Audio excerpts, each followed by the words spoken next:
Chapter 2. Jorge? Gabriel yelled as he raced towards the emergency room. Jorge jumped off of the bed and ran to the sound of his father's voice. "Daddy," he squeals when he sees him, his sneakers making loud noises against the floor as he ran. "What happened? Why did you run away from the nanny?" Gabriel asked him as he picked him up. He noticed a scent on him that made his mouth water, and he didn't know why, but he liked it so he didn't mind. Huffing, Jorge looked away. "She said that Brenda was gonna be my new mommy.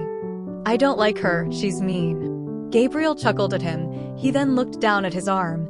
How did this happen? He watched his son shrug his shoulders. "I tripped, but a nice lady came and helped me." Jorge pointed around his father toward the beds. Walking back to where his son ran from, Gabriel was hit with the most delicious scent he had smelt. It was almost better than the fragrance of his mate Lydia, but this was different. It was sweeter.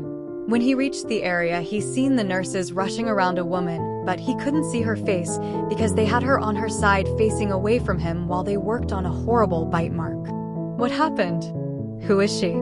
I asked my beta, who was watching them from the other bed across from her. "We had a breach about some rouges. I was already looking for little man here, so I joined them. I didn't expect to find a human with them." He shrugged. "One of them had already attacked her before we got there, Gabe." "She's human?" Kyle nodded. "She told Jorge she was." Gabriel nodded. "Did you catch her name?" Jorge perked up. "I did." Both Kyle and Gabriel laughed at him. "What is it?" "Everly," Jorge said proudly. "Everly." Gabriel thought to himself, then smiled.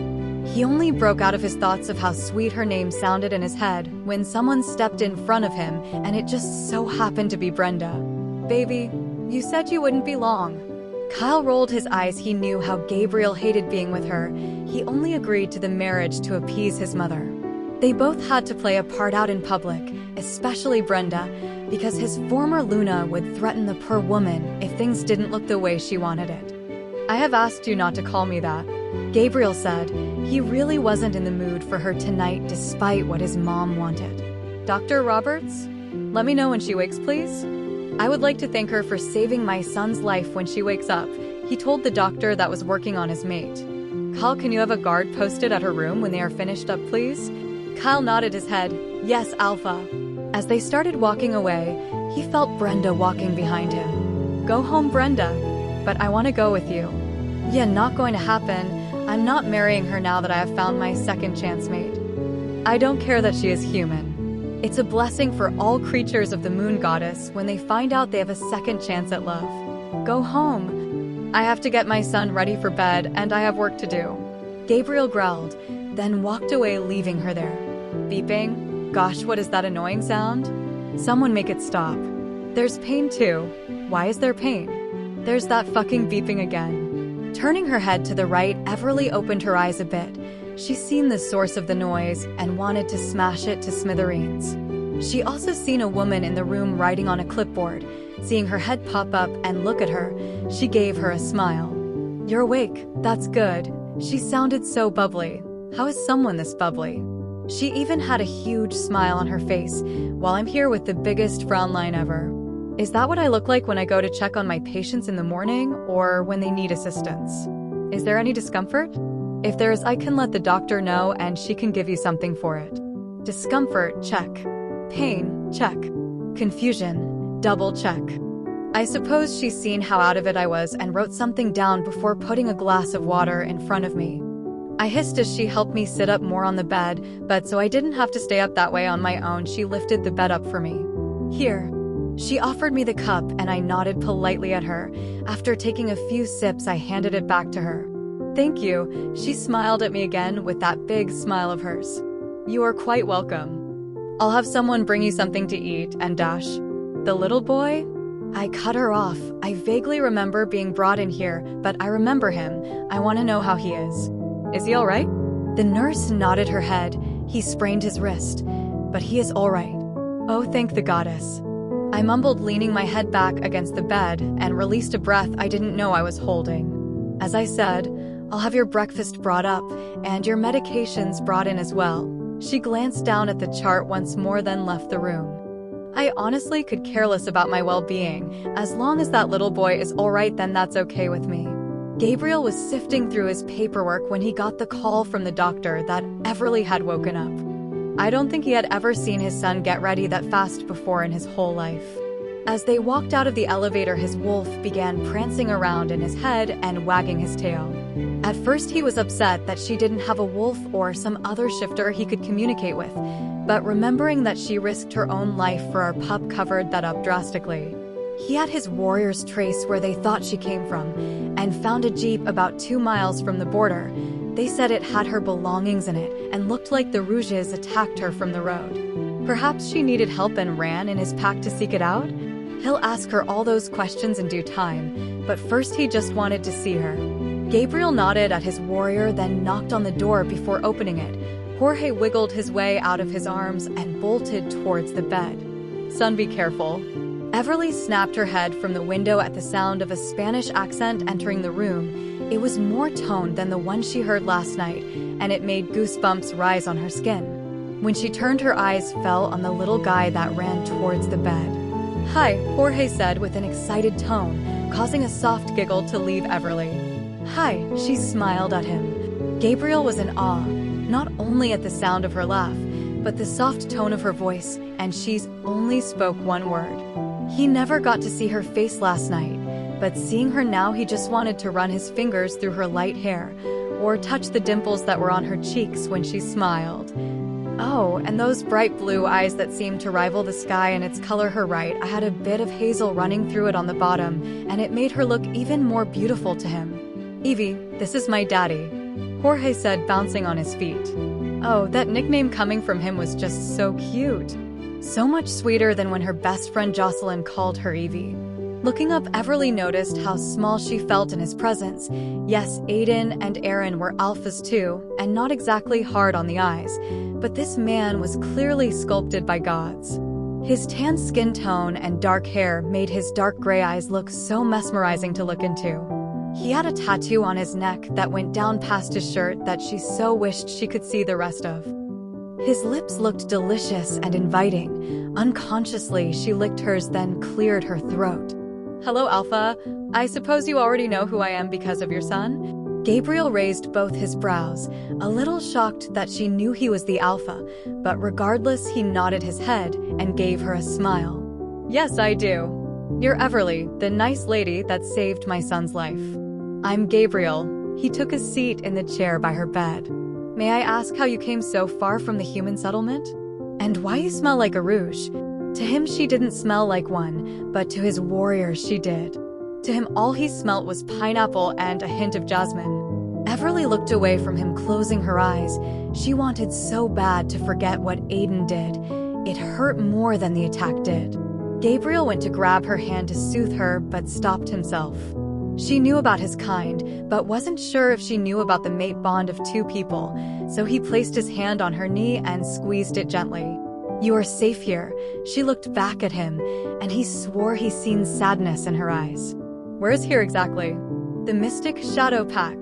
Once Gabriel said that he heard her heart rate pick up, so she knew more than he thought she did.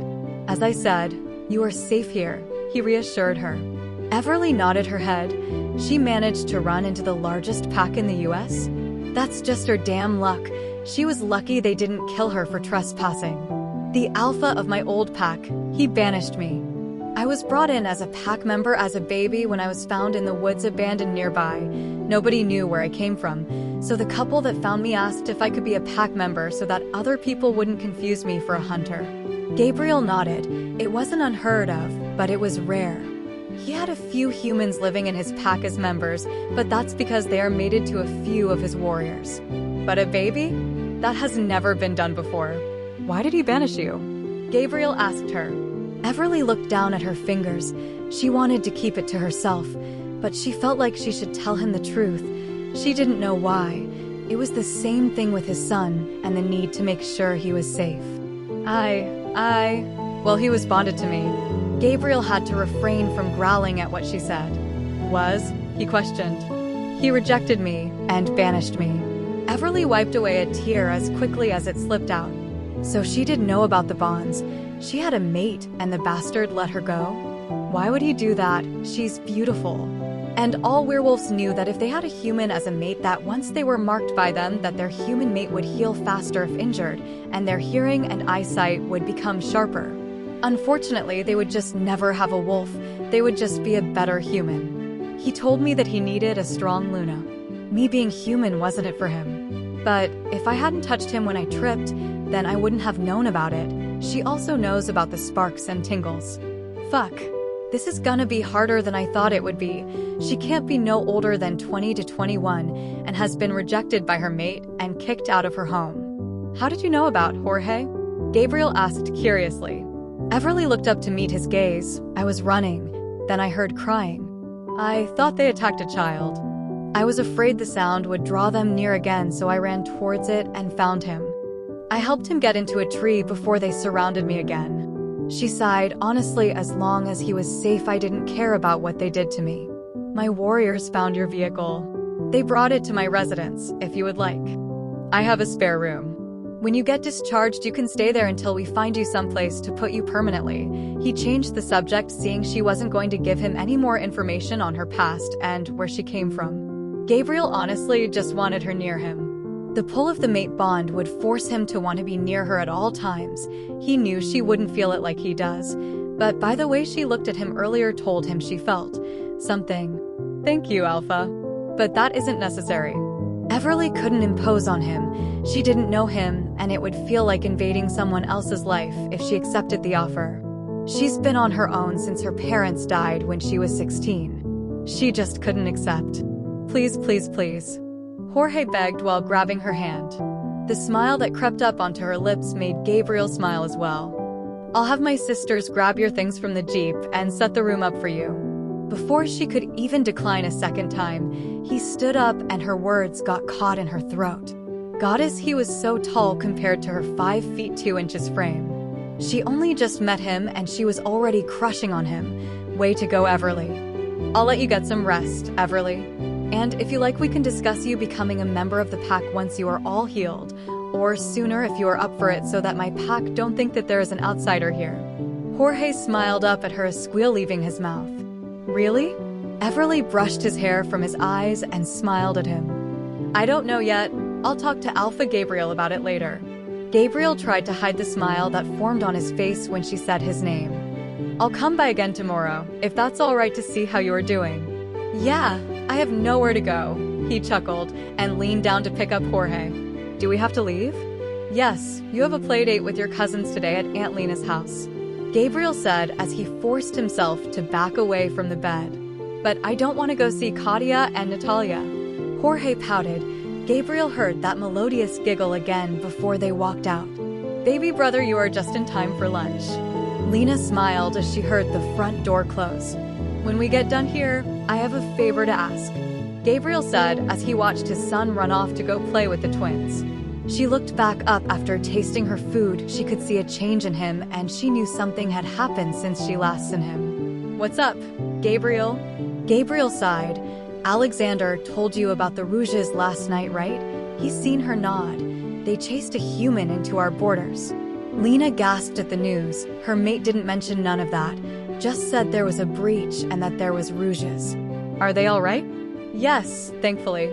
She risked her life to save Jorge. He ran away from Mary again and into the woods. She heard him crying while she was running from them. Wow, a human? Lena questioned. Yep, and there is more. More than that? Gabriel nodded. She is my mate. Lena dropped the spoon she was tasting the food with on the counter. What? The girl, Everly. She is my mate. He smiled, remembering her smile. And she is so beautiful and selfless, and her eyes, they dash. You sound smitten already, baby brother. Lena teased, a smile creeping up on her face. This is fantastic news, she added. I haven't told her though, and she knows about mates and everything. She used to belong to a pack. Lena's face scrunched up in confusion. Then why was she near our borders? Her alpha banished her, after rejecting her. Another gasp left Lena. It's true, werewolves rarely rejected their mates. But for an alpha to do it was almost unheard of. That bastard! What pack did she say she was from? Lena asked. She wanted to call and give him a piece of her mind. I don't think she wanted to tell, so I didn't probe her for the information. Gabriel said softly. He also wanted to tear out the fucker's heart. But he knew that would go against the rules of the council to attack another alpha without reason. Sighing, Lena propped her head on her hand. You said you needed a favor? I need you and Gabriella to set up my spare room. Her things are in her Jeep, and I don't feel comfortable going through it. I told her that you both would do it instead. And she agreed to stay with you? Lena half laughed at her brother. Well, Jorge begged, and she seems to really like him. Gabriel told her honestly. All right, fine. When lunch is over, we will pick up Gabriella from her boyfriend's and head over there. Lena told him, rolling her eyes playfully. Hearing a knock on the door, Everly sat up a little straighter on the bed before it opened only to reveal an older woman dressed in a sundress. She was very beautiful. Her dark brown eyes and dark hair made her tan complexion look flawless. You must be Everly. I'm Olivia, Gabriel's mother. Blinking rapidly, she quickly smiled and held out her hand. Good afternoon, ma'am. She didn't think that she would be meeting his mother. Why was she meeting his mother? My son has informed me that you'll be staying with him until we can find some place for you to stay, yes? Everly nodded slowly. I tried to tell him no, but your grandson wouldn't let me. Olivia nodded, I understand. But please know this, my son was supposed to be married next month. He also told me he was calling his wedding off to his fiancée, Brenda. She didn't know why, but she felt a bit upset after hearing that he was engaged, but also relieved that he called it off. She really shouldn't be feeling that way for a man she just met, let alone another alpha. Why the hell was she feeling this way? He didn't have these doubts until he showed up here. So whatever spells you have cast, I need you to reverse them. And there were Olivia's true colors, Everly thought. I'm not a witch, ma'am. I am a human. Clearly you can tell by my scent.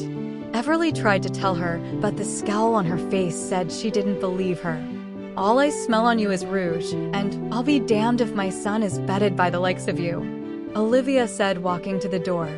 Undo whatever you've done to my son, or I'll find someone to help me get rid of you. The look in her eyes made Everly shiver. But she didn't do anything. If her son called off his engagement, that wasn't her fault. There had to be a reason for him doing that prior to her showing up here. Right? Right.